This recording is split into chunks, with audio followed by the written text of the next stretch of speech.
So tay, mayroong bigas po dito. Bigay ko sa'yo. Maraming salamat po. At mayroon naman kunting grocery tay.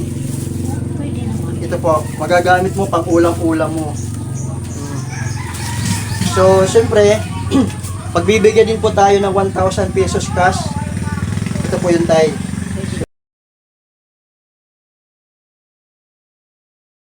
Magandang araw po sa inyo lahat guys. Andito po ako ngayon sa Barangay Uban. So, binalikan ko dito ngayon ng isang matandang lalaki na mag-isa lang na nakatira. So, kung mapapansin natin guys, andun po yung bahay niya. Giba-giba po yung bahay niya.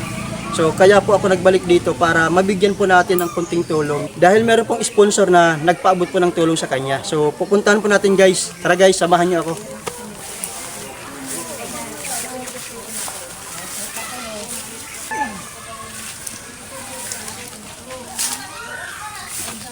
Bye-bye.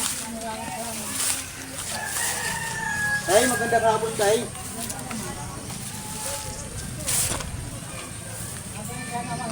Magandang hapon. So, guys, andito ako ngayon sa bahay ni tatay. Kakausapin natin. Tangkol ta akong dara. Kumusta naman, tay?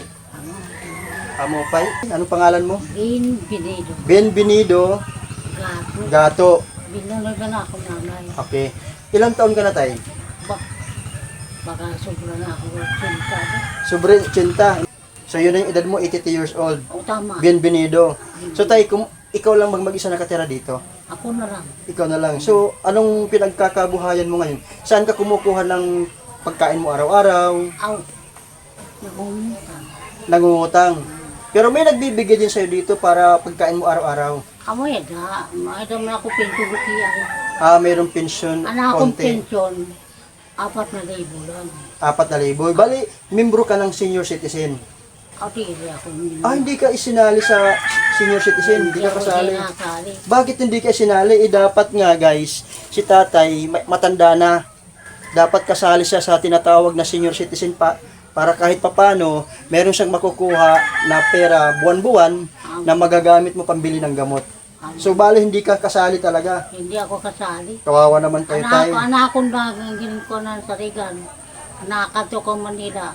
Isis talaga. Ah, sa SS lang. Pero malaking tulong din po yung SS dahil meron kang nakukuha ka. Buwan-buwan ba may nakukuha ka tayo? Okay naman yan. So, tay, ganito tayo. Tama lang Oo. akong pagkakapa. So wala kang kasama dito sa bahay. Wala ako. Ikaw lang mag-isa. Suka akong... Ito ngayon yung tinitirahan ni Tatay Benvenido. So guys, tingnan nyo guys to. Yung palibot ng bahay niya. Ito nga akong Para makita. nakaturugan. So, saan ka natutulog tay? Ito. Ah, dito. So, ano lang. Pasok tayo dito guys, dito sa hinihiga ni Tatay. Ito na akong katurugan. So, tingnan nyo tayo guys, yung higaan, yung bubong niya. Ayan. So, wala nang hitsura yung bahay niya. O, sabi ni Tatay, ano lang siya, tinitiis na lang niya kahit umuulan. Dito siya na nakahiga. So, wala bang ibang pumupunta dito para tulungan ka na mapaayos kung mapagawa man lang yung bahay mo? Wala. May mga anak ka? Pero ako na. So, hindi ka pinupuntahan ng anak mo dito, Tay? Hindi na ako napupunta na. Bakit naman? Amo mo niya mga anak. Ilan ba naging anak mo? So, Isa lang yung anak mo. Pero yung nagbabakasyon ba yung anak mo dito? adi. Nagpapadala ba siya ng pera sa'yo? Ah, hindi ka rin binibigyan ng pera. Ako nga rin tataka. Ako nga rin arawan pa nga. Mm-mm. Ito akong pensyon. Rupiya. Okay. So, yun, at kahit pa paano, mayroon kang pensyon na inaasahan na pwede ka rin makabili ng pagkain mo pang araw-araw. Ang problema ngayon ni Tatay Benvenido, yung kanyang bahay na tinitirahan kasi butas-butas na talaga wala na siyang kahiritsura. Butas-butas ng kanyang bubong. So pumapasok na talaga yung tubig dito pag umuulan So yun yung kailangan na gusto mong matulungan ka tay. Gusto mo na may magtumulong sa inyo. Aray mo, pa ikaw may Oo. tumulong ako ng marami ako. Salamat pa ako. Bago po ako tayo sa'yo, meron ako ibibigay sa'yo na tulong. Oo. Papabot ako siya ng tulong. Kaya, diyan ka na lang tayo, diyan na lang. Pakita ko, adi. So ito guys, meron pong sponsor na nagpaabot ng tulong sa kanya dahil naaawa po sa kanya. Nung makita po yung picture na nakapost doon sa vlog ko, so So mayroong isang tao na nagpaabot ng tulong sa kanya. Sabi niya, puntahan ko daw dito at bigyan po ng tulong. So meron ako ditong konting grocery na binili at meron din ditong bigas na binili ko sa kanya. At meron ditong cash na ibibigay po natin sa kay Tatay Benvenido. Nag-message po siya sa akin dahil gusto po niyang pagbigay po ng tulong sa kanya. Kaya ako andito ngayon sa lugar po ng Barangay Uban, Babatnon, Leyte. So hali guys, bigyan natin. Ito na yung ginitiris ko. Hmm. Pamangkin. Oh, yun. Pamangkin ko. Oo. So ngayon tayo, may bibigay po ako sa iyong tulong. Dito na lang sa... Ito, magbigay ako sa iyo ng bigas. Naghanap po ako dito kasi galing po ako Tacloban, hindi po ako nakabili ng bigas doon. So dito na po ako naghanap ng mabibilhan na bigas. So tay, meron po yung bigas po dito. Bigay ko sa iyo. Maraming salamat po. At meron naman konting grocery tay. Pwede naman. Ito po, magagamit mo pang ulam-ulam mo.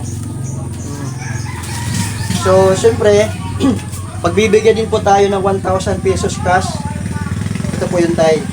So, malaking tulong na ba sa iyo? Malaking tulong na ba yan sa iyo, tay?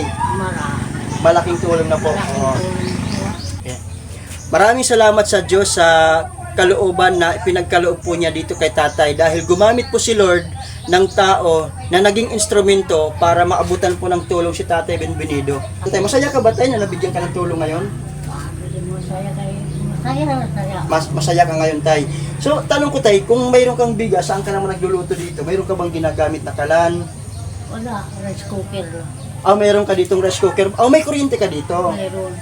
Maganda naman, may kuryente ka dito. Yung kuryente, ako nito. May naman tumulong nga ako ng pamangkin ko. Hindi nagbigay. Maganda oh. So meron kang ginagamit na rice cooker para magsaing-saing. Oo, maganda 'yan, di ba? So at least hindi ka na maghahanap ng panggatong. Adi na. May naman ako kanak. May naman ako sa rice cooker. Sige tay, palagi po kayo mag-iingat palagi dito kasi dito sa lugar na to kayo lang dito yung nakatira dito, wala kayong kapitbahay, medyo malayo yung kapitbahay mo dito. So, Alam mo, sa mga ko sabihin ko sa doon, basta manalig ka lang sa akin, Panginoon. Oo. Hindi ka magtagal. Oo, yun ang importante tayo. Palagi kang magdasal at wag kang makalimot tumawag sa Diyos kasi ang importante, palagi tayong nagdadasal sa Kanya kasi si Lord po ang nagbibigay po sa atin ng lakas at binibigyan po tayo ng blessing po. Kagaya po ngayon tay. Diba? Gumamit si Lord ng tao na naging instrumento para maabutan kayo ng tulong. Kaya salamat sa Diyos sa lahat ng biyaya na pinagkakaloob po niya. At siyempre tayo sa edad mo ngayon, 82 years old ka na. 82 na ako. 82 years old ka na. So, ipagdasal natin na humaba pa ang buhay natin tayo. Aabot pa siguro tayo. Oo, aabot pa. Malakas ka pa tayo. Pagkaabot pa tayo ito. Ako nag-iingon na akong tatay. Namatay siya, 1960. Oo. 1960 siya, niya, edad. 1960. Okay tay, ganito tay, pag mayroon pong magpaabot pa sa iyo ng tulong, babalik ako dito. Kasi ang nakakaawa po sa kalagayan po ni Tatay Benvenido, yung tinitirahan po niya. Mayroon naman siyang konting pensyon na nakukuha niya sa SS. Ang problema lang po ni tatay ngayon, yung kanyang hinihigaan, tingnan nyo guys, yung hinihigaan niya, ito lang, yung papag niya, tapos tumutulo itong area na to. Kasi nung nakaraan, nagpunta kami dito, meron kaming binisita dito, nung Saturday, malakas po talaga yung ulan. Hindi po ako nakababa sa sasakyan, kasi dapat, dadaanan kita dito, kasi gusto kong makita na tumutulo dito. Ang lakas talaga ng ulan, hindi ako nakadaan dito. Lalong-lalo na tay, yung daanan papasok dito sa inyo maputik. Maputik talaga. So sobrang maputik yung daan papunta dito, kaya ngayong araw na to, medyo maganda yung panahon, kaya ako nakapunta dito sa iyo ngayon. Okay ba yun tay? Oo. Babalik ako dito tay. Ha? Babalikan kita pag mayroon pong tao na may busilak ang kalooban na handa pong magpaabot ng tulong para sa iyo. Okay?